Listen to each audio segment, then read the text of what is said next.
Today we'll learn how to measure dissolved oxygen in water. Dissolved oxygen, which is denoted as DO, refers to an oxygen gas that is dissolved in water.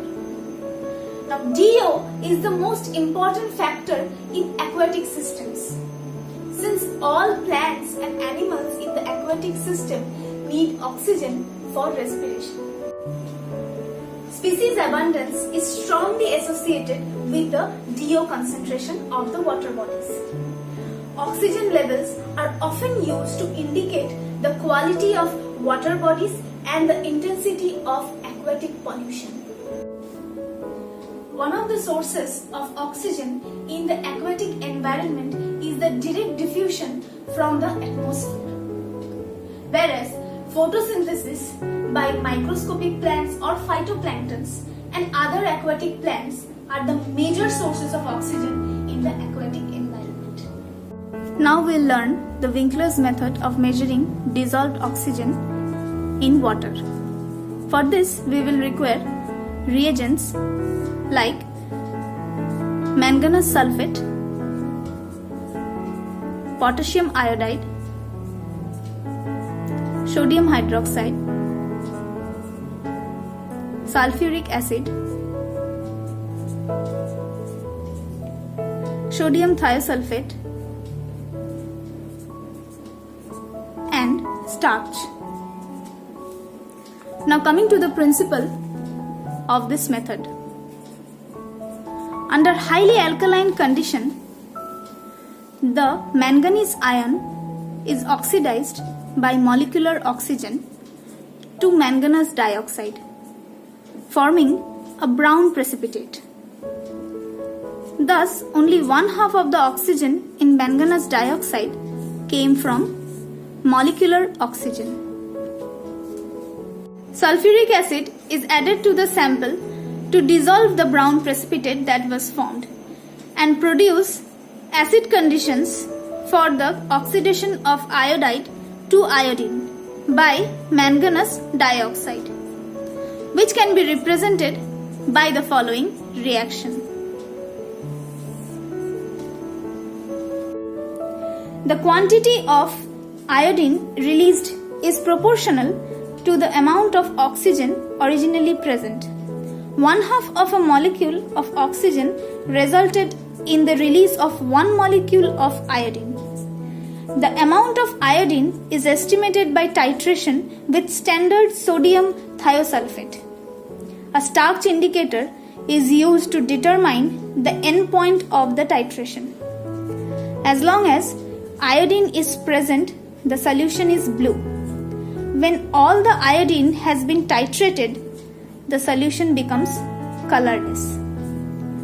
The amount of iodine is used to calculate the original DO concentration.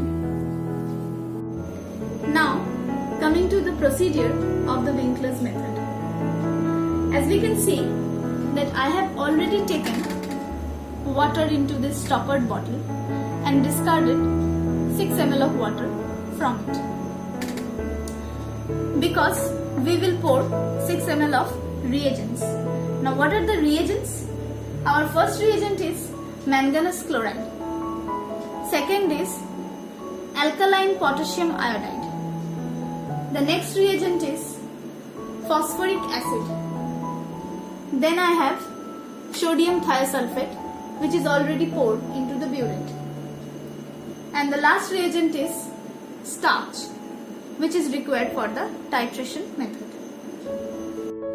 Now we will add 2 ml of manganese chloride and 2 ml of alkaline potassium iodide.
Now we will shake this mixture properly around 15 to 20 times.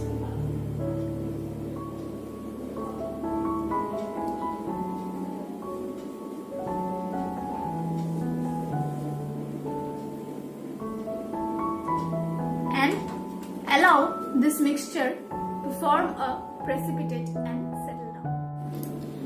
As we can see that the precipitate has already formed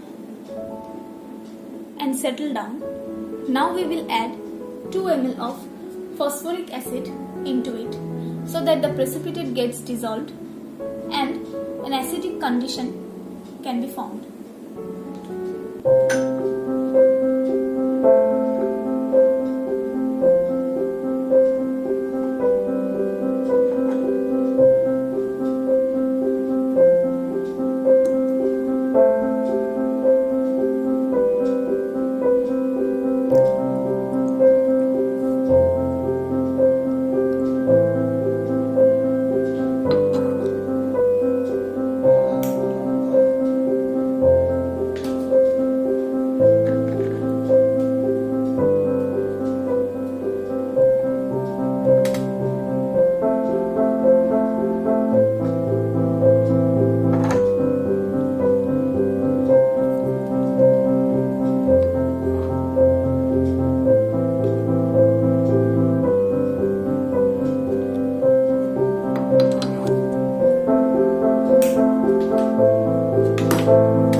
Now this solution is again shaked properly so that a clear solution could be formed.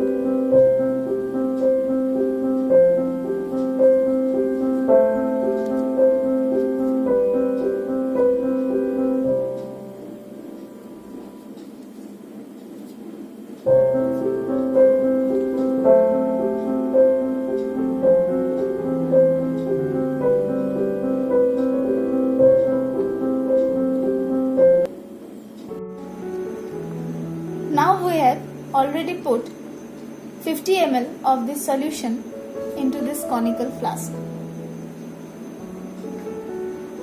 We will add around 3 to 4 drops of starch solution into our sample.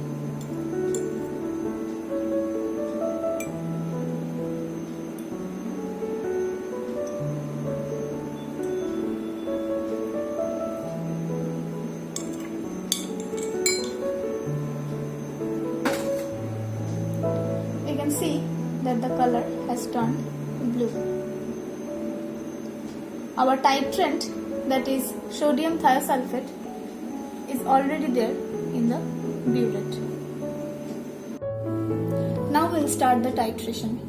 Before that, we will put a white sheet under the conical flask so that the color change can be recognized properly. We will record the volume of sodium thiosulfate in the burette before and after the titration. That means we have to record the initial volume and the final volume. Now as we can see, the initial volume is 17.3. After titration, we will get the final volume.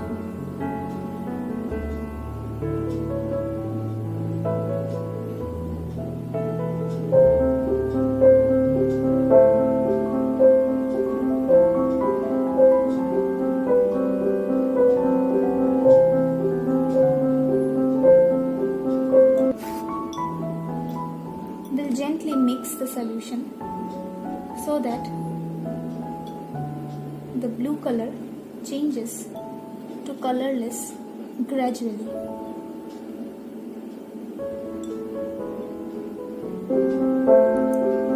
We'll gently shake it.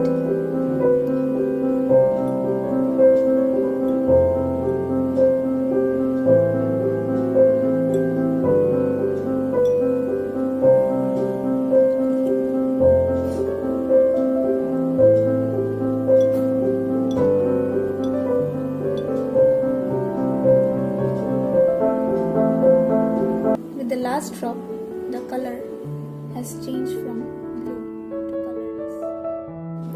After the titration, we will get the final volume, which is 20.6. The initial volume was 17.3. If we subtract 20.6 from 17.3, we will get 3.3, which is the volume of the titrant. This titration process can be repeated 3 to 4 times so that we can minimize the manual error during titration. So students, in the last demonstration, what you have learned, how to collect the sample, how to titrate it, and how to get the data. Titration means titration against the titrant to get the data for the dissolved oxygen analysis. What you got in the last demonstration is that you got the initial volume and the final volume. Initial volume means at the time of starting the titration, the level of the titrant is the initial volume.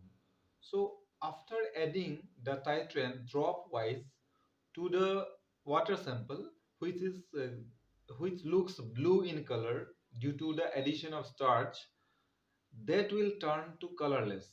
At that moment, whatever the level of the titrant, that is the final volume. So what you got? You got the initial volume and the final volume. This is what we mean the total volume consumed for the titration. Now we will proceed to learn how to calculate the actual dissolved oxygen in terms of milligram per liter. So we got the titrant consumed. What we got? The titrant consumed. Titrant consumed. Therefore, the titrant consumed is X. How to calculate dissolved oxygen in terms of milligram per liter? Here you can find the titrant consumed into 8 into 0.025. This is the correction factor and this is the normality of the titrant. So there you have to multiply it by 1000 and the volume of sample you have taken. Volume of sample taken. So these four components, number one is titrant consumed, then the correction factor, then the normality of the titrant, then volume of samples taken, that you need to take, and that is, since you are converting it to milligram per liter, we are multiplying it by 1000. So what is the titrant consumed? This is X. So write the X here, 8 into 0.025. Then volume taken, if you remember, the volume taken is 50 ml. So it is 50 into 1000. So what is that? We can cancel it and we find like this, 8 into 0.025 into 20. It comes further into 160 into 0.025. So these two figures, if you multiply, you will get x into 4, or you can say 4x. So what you have got here, after this whole simplifying this whole the formula, you got finally 4x. So whatever the titrant consume, we have to multiply it by 4, then we'll get the total dissolved oxygen in milligram per liter. Say for example, the titrant consume is, this is 4. What we will need? 4 into 4. So it is 16 milligram per liter. So that is a very shortcut method, and we will apply it in the next tabulation. How to do the tabulation, we will go, and there we will apply this formula. It will help us to finish the whole equation or whole problem in a very short period of time. So we have learned how to find the difference, how to find the initial volume and final volume and a difference. But we need to tabulate it. we need to prepare a table so that we can show the each and every reading, as well as along with the reading we can show the calculations and finally calculate out the total dissolved oxygen in terms of milligram per liter in that water. So how to prepare the table? You can start from here. This is, you can prepare uh, the columns and rows. This is the columns.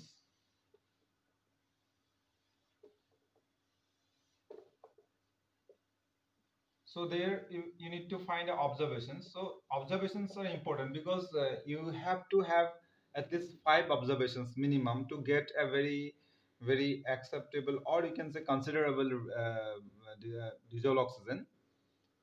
And you need to write down the initial, final, difference, and finally the dissolved oxygen in terms of milligram per liter. So let us have 5 observations here, and initial volume is, say for example, 0 and finishing at 2, so the difference is 2. And again the initial volume for a second observation is 2 and finishing at 3, so the difference is 1.